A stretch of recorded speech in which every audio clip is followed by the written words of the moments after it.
The season finale of Starfleet Academy doesn't just stick the landing. It proves its Star Trek credentials by doing something this franchise has always done, tackling contemporary issues head on. And I'm glad that this show doesn't pull its punches, because it's revealed that Nus Braka is trying to make space great again. In Rubincon, we pick up where our last episode left us, with the USS Athena just outside the minefield surrounding Federation space, with only Ake, Reno, the Doctor, Anisha Mir, and our 6 cadets. Nus Braka lets rip and fully reveals his grand plan and the motivation behind it. Our cadets work their own Kobayashi Maru, and today's issues become the episode's central talking points. In this video, I'm breaking down what happened in Rubincon, what worked, what didn't, and I'm going to give you my overall thoughts on this episode.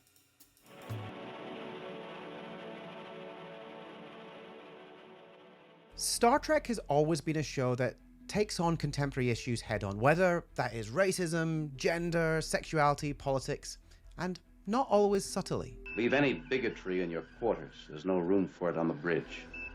In Rubincon, as Nus Braka reveals what his plan has been all along, to unite those outside the Federation in what he claims to be a true democracy, even though he puts himself at the head of it with a threat of violence and manipulation, the parallels to the political situation in the USA are clear. One criticism that was presented to me about the last episode was, how could Nus go from being a thief to the greatest threat the Federation has faced? Which is a fair question to ask. The answer, it turns out, is similar to the real world. By being able to say the right things to the right people to convince him that he is the one with the answers. Nus Braka holds a personal vendetta against the Federation and uses that to bring others to his side. Putting the Federation through a televised trial, he makes Ake the defendant and representative for all the Federation, with Anisha Mir as the judge and jury, knowing that he can use Anisha's anger towards Ake to get what he wants. I said in the last review that I was looking forward to the return of Nus Braka, and he was worth the wait. Already, the chemistry between Holly Hunter and Paul Giamatti gives this whole sequence the gravitas it deserves. The addition of Tatiana Maslany, an actress I have always enjoyed since seeing her in Orphan Black, gives another, more vulnerable side to the trio. With Anisha declaring Ake guilty, Nus gains legitimacy he needs to present his movement as justified rather than purely criminal.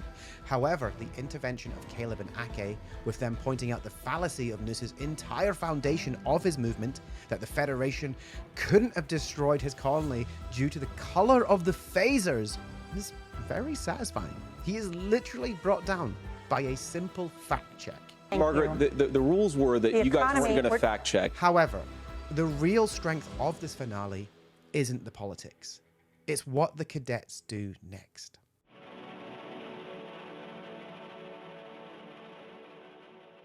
While Nus holds his mock trial for the Federation, we are left with the Doctor, Jet Reno, and the rest of our cadets on the Athena. For me, this whole section of the show was hugely satisfying, as we saw the cadets forced to act as a crew, with Jet Reno using this life or death situation as a teaching moment. We also see our cadets learn their places, giving us a hint at what their career paths could be in Starfleet. Genesis, clearly a captain, Caleb, an engineer, and Darum, a pilot in the mold of Voyager's Paris or Strange New Worlds Ortegas. The real strength of this section, though, is the way that the cadets, with the nudging from Jet Reno, work the problem and discover a solution that feels earned. It comes from them using their individual strengths and working as a team that leads them to disabling the minefield, allowing Starfleet to warp in to save the day. A great moment comes after the Doctor, having merged with the Athena to fool the Vernari Ral, the consequence of which are that he starts to glitch and talk in gibberish. While Jaden and Sam try to figure out how to help him, Genesis joins them, and we have this moment between Sam and Genesis about their changed friendship. And when they talk to each other in a language no one else understands, it leads to a realization by Jaden that the Doctor is communicating the solution to the problem of how to disable the minefield. We've seen moments like this in so many previous Star Trek series, and it's done well here, whilst also giving us that touching emotional moment between two friends.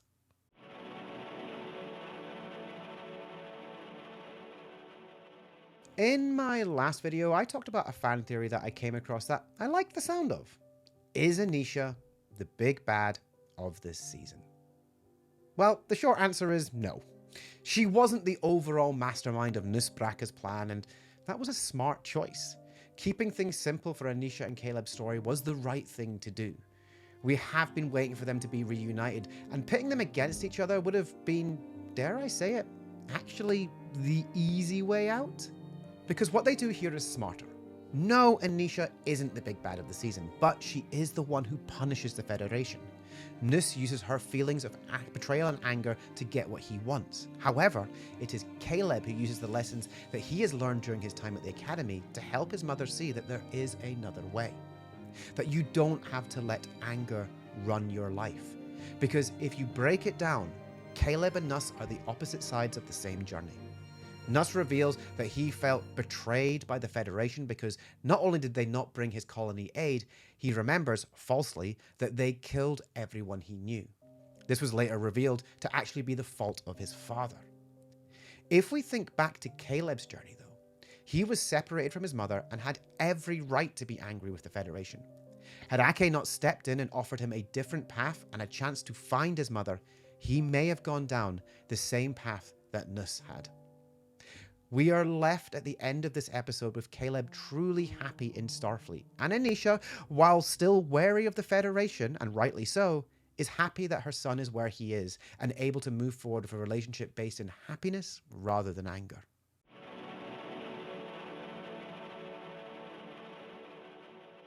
Something newer Star Trek series have been criticized for is that the season finales are always galaxy-ending events, and whilst this is somewhat true, there are plenty of similar high-stake finales in other Star Trek series, but that's a video for another time. But one of the things that I've enjoyed about Starfleet Academy is that the stories that it has told have been concentrated on the cadets. They've been smaller, more focused. And I still stand by Nus Braka's betrayal and the logic in him becoming a bigger threat to the Federation. However, did his plan have to involve the Omega mines?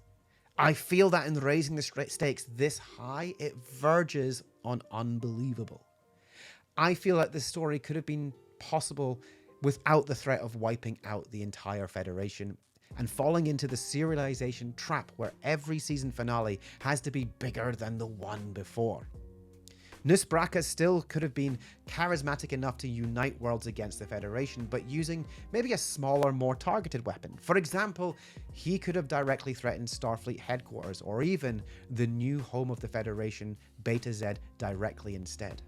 The capture of the Athena outside of Federation space could have still happened, and considering what we saw in the opening episode with the programmable matter disabling the Athena, it could have still been cut off from the Federation.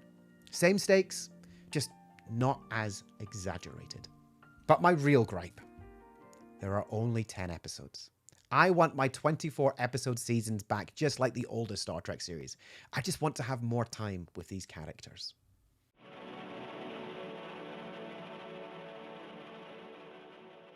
Considering everything that has happened this season, Rubincon is a fantastic finale. The cadets get to show everything that they've learned over the previous episodes, and we see some good bridge crew action with a good old-fashioned Star Trek solution work together in a manner that wouldn't have been out of place in The Next Generation, Deep Space Nine, or Voyager. And this is all held together fantastically by Jet Reno, who's proving to be the best unexpected import from Discovery. The finale does well to set us up for Season 2, which has already finished filming. However, it also does well to finish this story it was trying to tell during Season 1. And from the interviews, I know we won't be seeing Nus Braka in Season 2, which is a real shame, as I feel that he has become one of Star Trek's best villains. However, we can only hope that if the show is renewed beyond Season 2, that he returns, with Paul Giamatti himself saying he'd love to come back. Oh, and if you haven't done so already, make sure you pause to read the yearbook entries during the credits. My personal favorite, Jet Reno's. Now that this season is over, I'm going to take some time and I get my thoughts together and put together an overall season review, looking at what went well, what could have gone better, and yes, I'll discuss the backlash to it as well. Though I already have a whole video on that right here. I'll link to it in the description as well. And there you have it. my thoughts and review of Rubincon, the finale of Starfleet Academy Season 1. Let me know your thoughts in the comments, and if you want to join the discussion, you will need to be subscribed, which does help me push towards my 1,000 subscriber goal. So if you enjoyed this video, like and subscribe. Thanks for watching.